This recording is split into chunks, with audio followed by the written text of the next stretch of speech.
ফিফার তরফ থেকে গ্লোবালি একটি কাজ করা হয় যে আপনি জানেন যে কোনো দেশে প্রফেশনাল ফুটবল কিন্তু লেস দেন 1% খেলে। মূলত খেলা হয় অ্যামাচুর ফুটবল এবং গ্রাসরুট লেভেলের ফুটবল।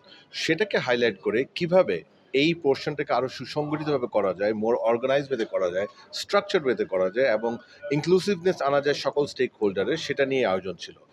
প্রথম দিন ছিল একটি সেশন ভুটান থেকে এবং if I'm not wrong I think Philippines থেকে দুজন প্রতিনিধি ফিফির রিজিনাল কনসালটেন্ট, একজন সাউথ এশিয়ার টেকনিক্যাল কনসালটেন্ট, একজন আসিয়ানের টেকনিক্যাল কনসালটেন্ট এসছে।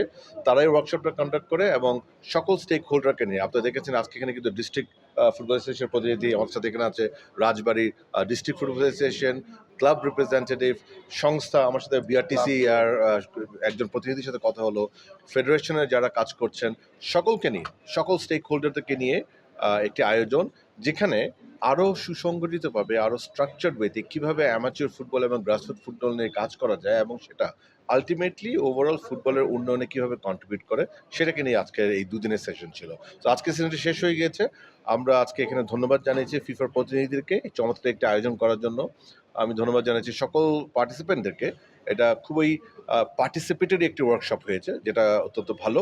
এবং তারা আমাকে বললো এখান থেকে তারা মায়ানমার যাচ্ছে and they will continue going on. So it's a global campaign of FIFA, যার অংশীদার হিসাবে বাংলাদেশ ফুটবল ফেডারেশনে আজকে আয়োজনটা হয়েছে এবং আমি অত্যন্ত খুশি হয়েছি চমৎকার একটি ভালো সেশন এবং ওয়ার্কশপ হওয়ার জন্য।